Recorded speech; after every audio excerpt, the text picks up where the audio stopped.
It's Maria Konrad here with Barre Talk with Só Dança, and I'm so excited to have Evan with us here today. Everybody say hi. Hey, how's everyone doing? Evan, where are you joining us from? I am joining you from my parents' basement. Even better. Old Bridge, New Jersey. I actually live in New York City, but I have been safely riding out this pandemic from New Jersey just to kind of like get out of the chaos of Manhattan. My girlfriend she was here for a little while. We both lived together, and she went out to California like earlier in June. So she's been out there with her family. So I'm just like hanging out. Where in Manhattan do you live? I live in Inwood. Oh, in Inwood, up north. Yes, yes. Way at the top. My boyfriend and I live in Murray Hill. Oh, okay, like down, like east side, right? Yes, east side. Yeah. Yes. Right by United Nations. Yeah. But we're riding it out in Florida on the beach, so nothing else could be better than that right now. Living life, yeah. Living life. It sounds like everyone who is based in or like who grew up outside of Manhattan but lives there currently kind of like retreated back to where I was like in their parents' basement. I'm not gonna do this life right now. So yeah, no. I think it's great. Okay, so I'm so excited that you're here with us today. Can you talk about where you grew up training and how you became a tap dancer and how you became a musician to like where you are now? Yeah. Well, thank you for using that term, tap dancer. It's like this like big thing in the dance in like the tap dance community where it's like tap dancers love being called tap dancers and not necessarily tappers. Okay. Because think about it, like you don't call like a jazz dancer like a jazzer. Okay. Right? I didn't know this. Give me the secrets. You're like dishing out the tea right now. Okay. Yeah, no. So like or like I mean like ballet dancers like ballerinas. I mean that's totally like acceptable, but they're not like ballets. So like totally appreciate the tap dancer part. So for anyone watching, like, Hoofer? Yeah. Hoofer's great. Hoofer's down. That's okay. Yeah, Hoofer's great. You're getting Hoofer's the great. lingo, Evan. Okay. Like any sort of term that you would call a musician, like a drummer, a percussionist, a musician. Like tap dancers are totally musicians, and so yeah, as well as dancers. Right. So it's like they're musical dancers. So the term tap dancer is 100% accurate, and I totally appreciate you for saying that. Boom. Yeah. Okay, done. Yeah. Okay, so tell us where this tap dancerness started. Yeah, so I grew up here in my parents' basement with Katy Perry. Okay, and no, I mean here I am in Old Bridge, New Jersey. I'm back home. This is where I grew up, and I started dancing when I was 5 years old. I saw my sister in one of those ballet tap combo classes, and I peeked through like the little like window at the bottom. It was like a vent, and so like you can kind of like see what was going on. And honestly, like they just looked like they were having a fun time. So I thought, okay, I want to have a fun time too. And so my mom signed me up for hip hop, and I was really bad. I was like not a hip hop dancer. I was not a jazzer.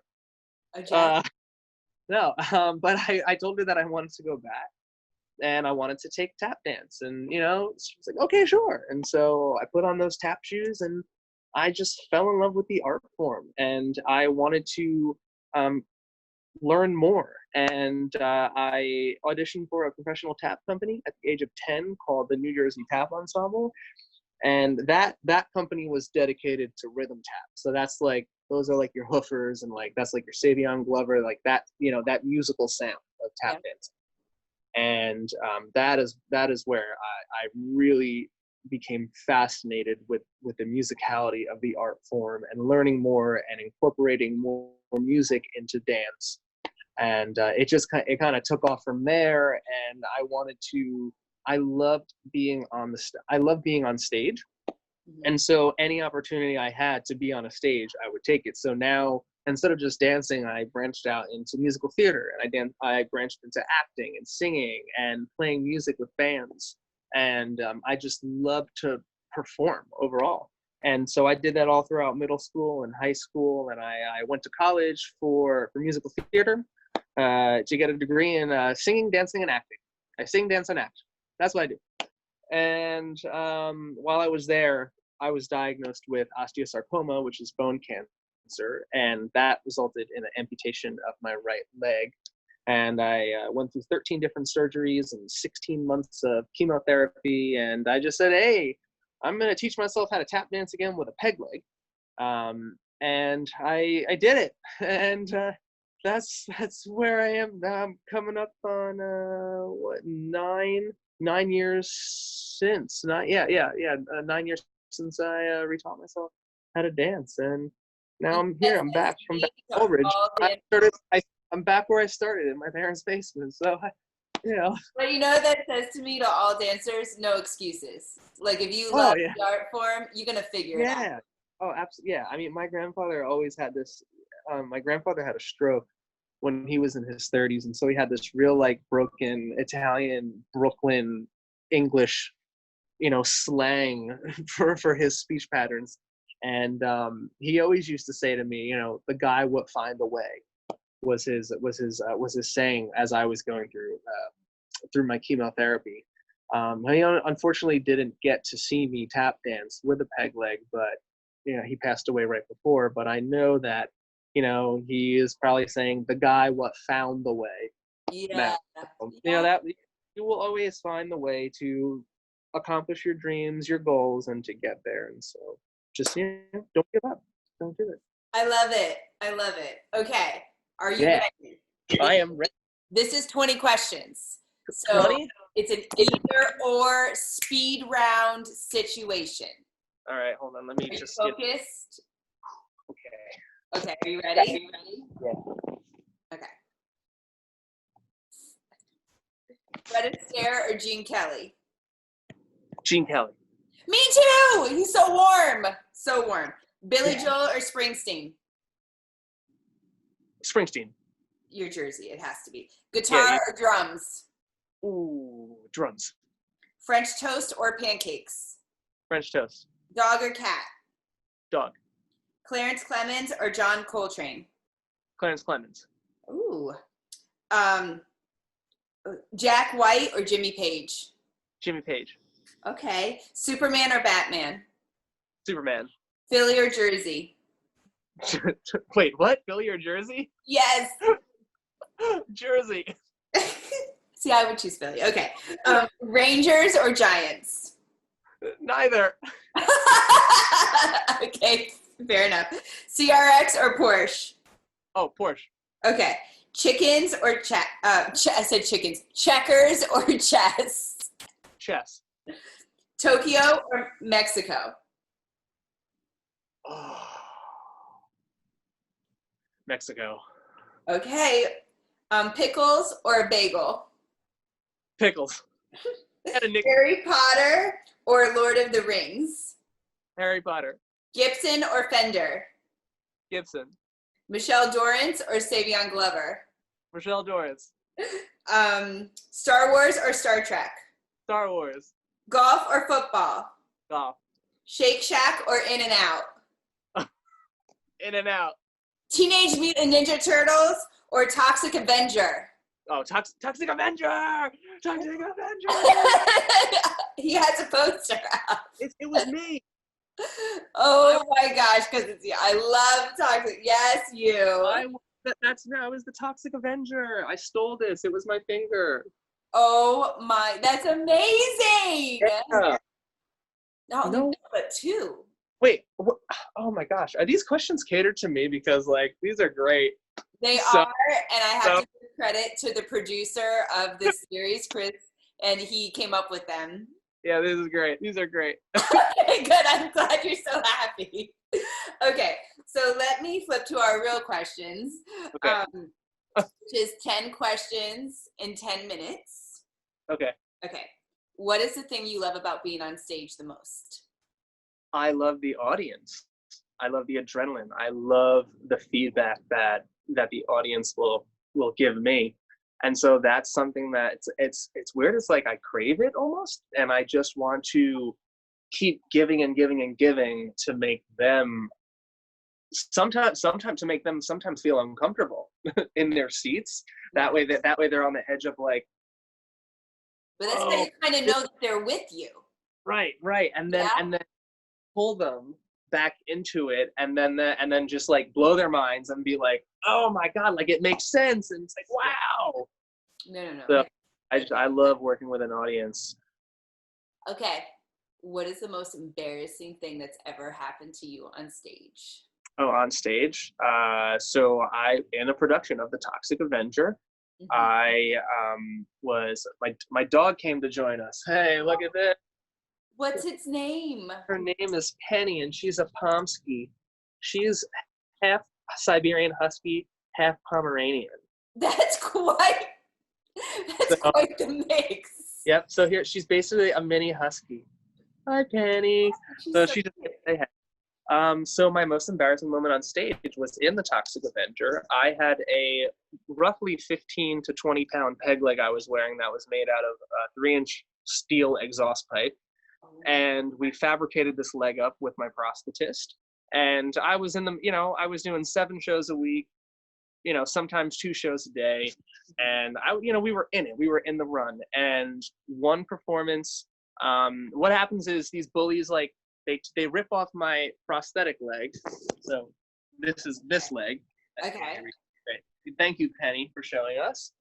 So they rip off my prosthetic leg and they throw me into this trash can. Like this. Like, I have all the props, right?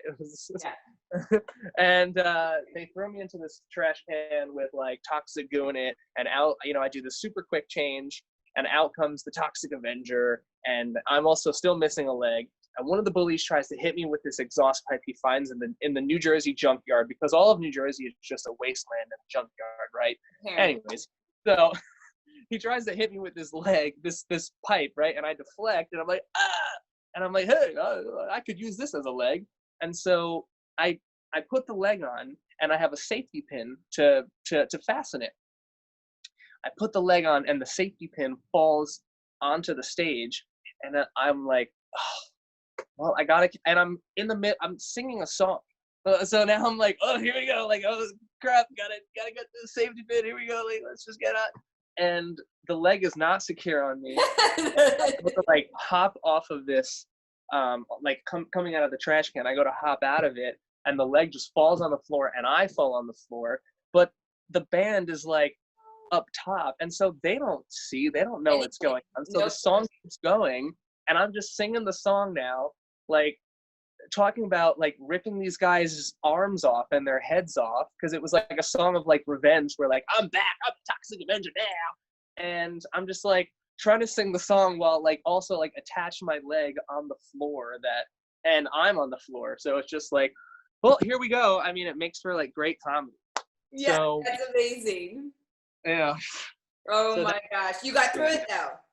Oh yeah, I got through it. And like, when you do over 100 shows, these little things happen. Yeah. Sometimes where like, okay, like I've been through, this run for X amount of shows, and this is, this moment is happening, and I just have to stay as calm as possible and just make it happen.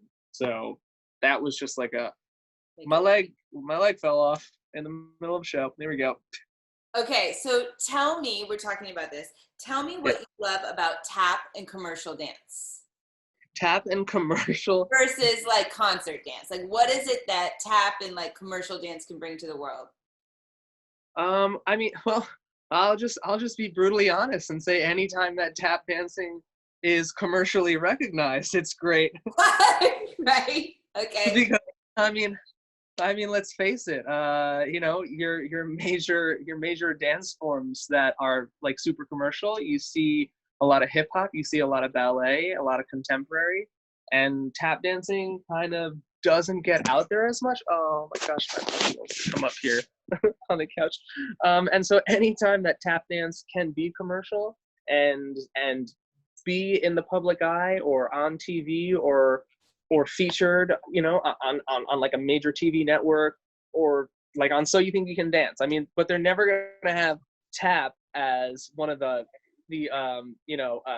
art forms to learn because it's so complex and intricate to pick up. It's really a musical instrument, and so it's never kind of worked out to kind of take a dancer who has no musical background like that, no percussive background, and have them learn an entirely new art form of music, rhythm, syncopation in 2 days, and like be able to pull it off caliber in which they pull off dances on that show.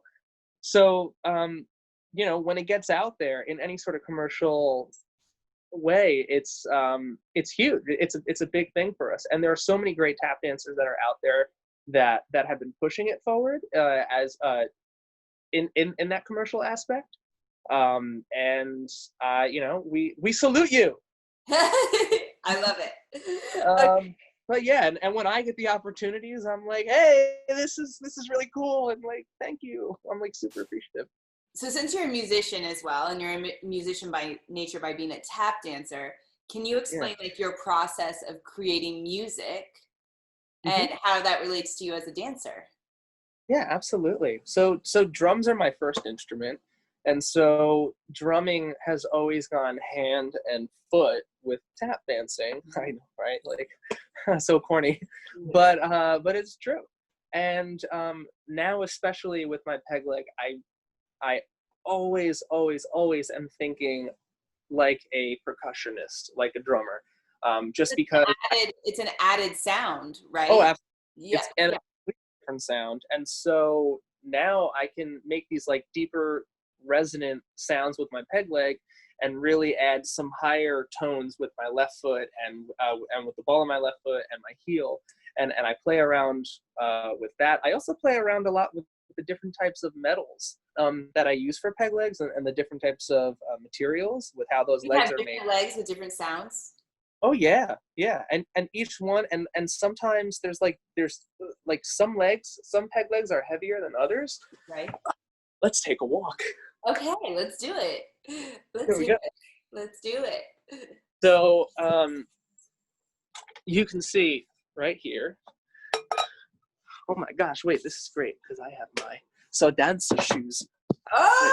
So www.sodanza.com. Thank you. So here's my triple buildup of my white shoe. And here is my regular just Só Dança shoe. And the buildup is gonna add more bass. Like you're just gonna have more sound, it's gonna be a heavier tone. And you can, I don't know if it'll come through. That's 3. That's 1. So a little more higher pitched on the green shoe.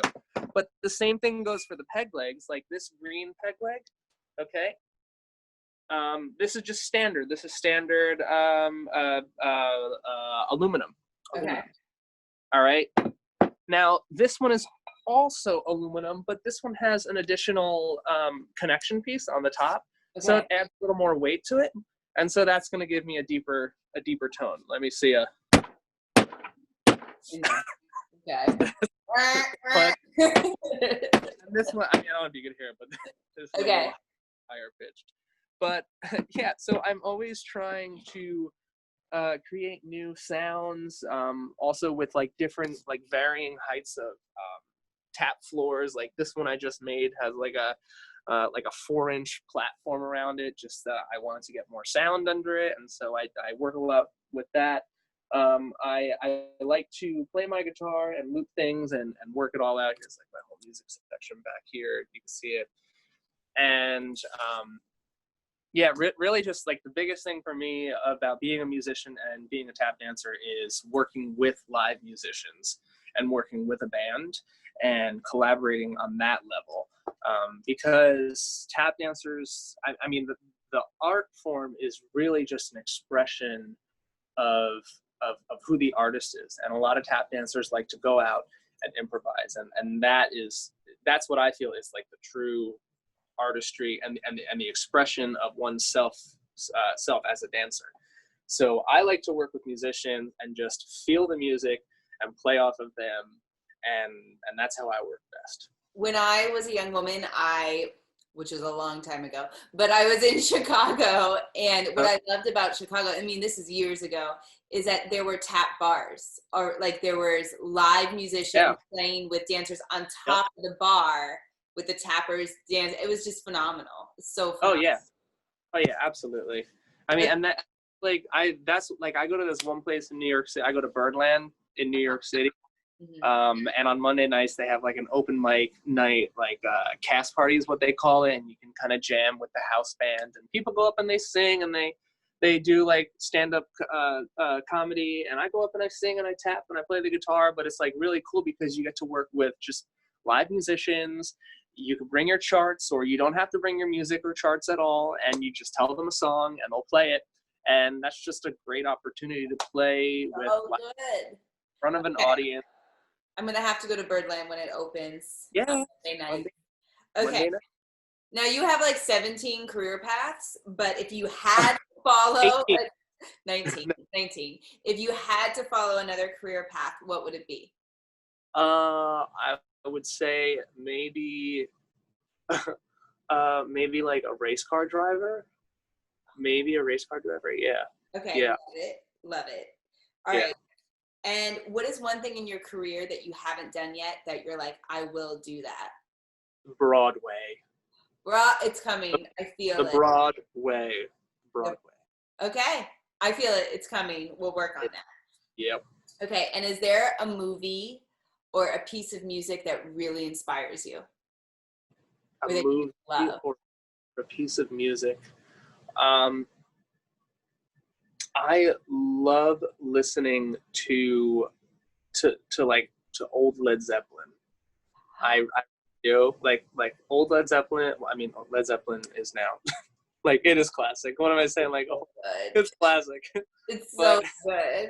I mean, yeah, Led Zeppelin and John Bonham on the drums like really got me into playing the drums, and like really listening to like Moby Dick on the drums and like that drum solo.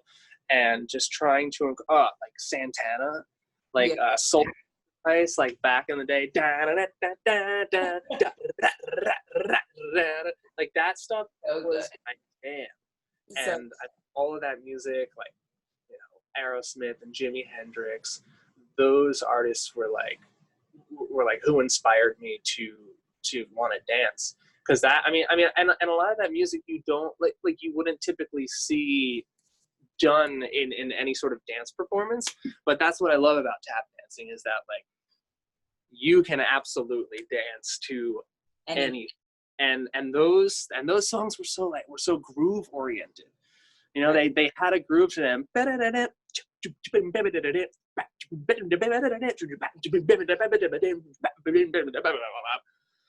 Exactly what he said. Right. Totally what he said. Okay. So we're done. Can you believe this? Oh my God, quick. I know you want another speed round, but I don't have one prepared. So, okay. So this is our last question. Okay. If you could give one piece of advice to your younger self, what would it be? Oh, just don't give up. Just keep going. Yeah.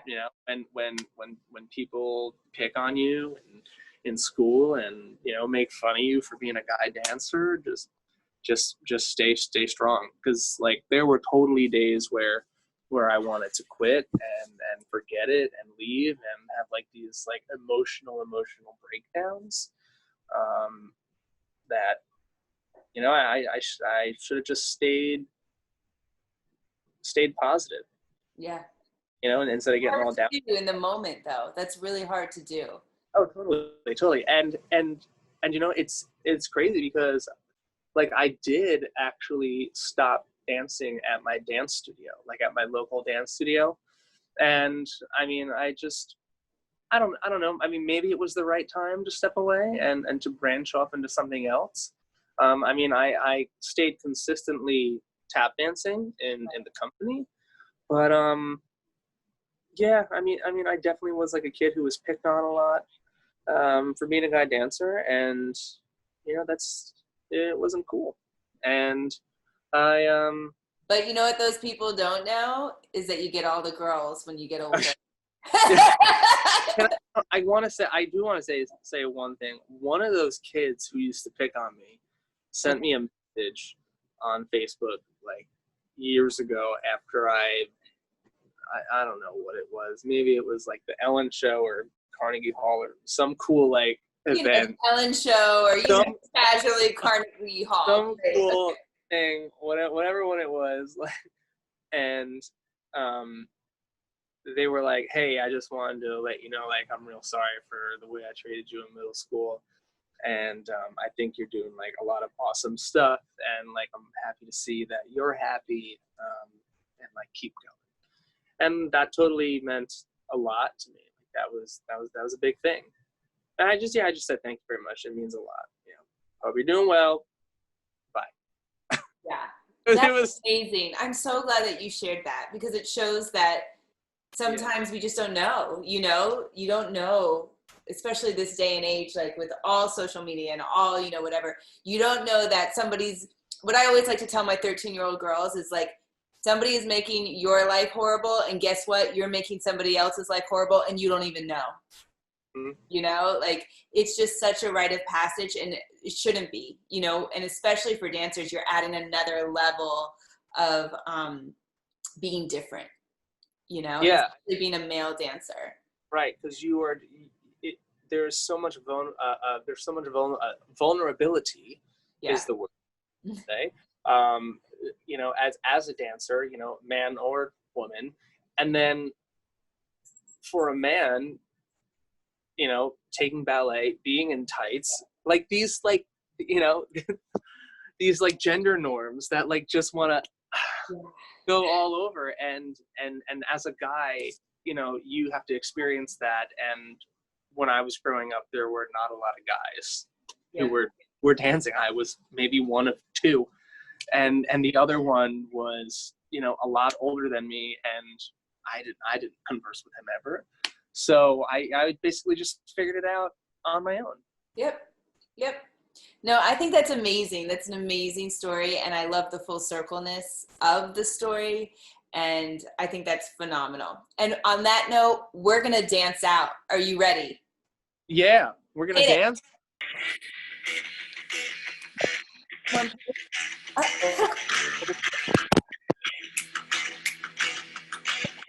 Yes. Can you hear it?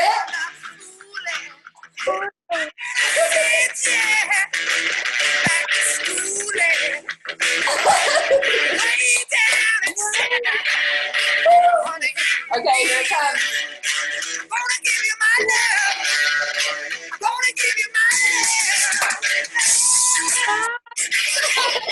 love.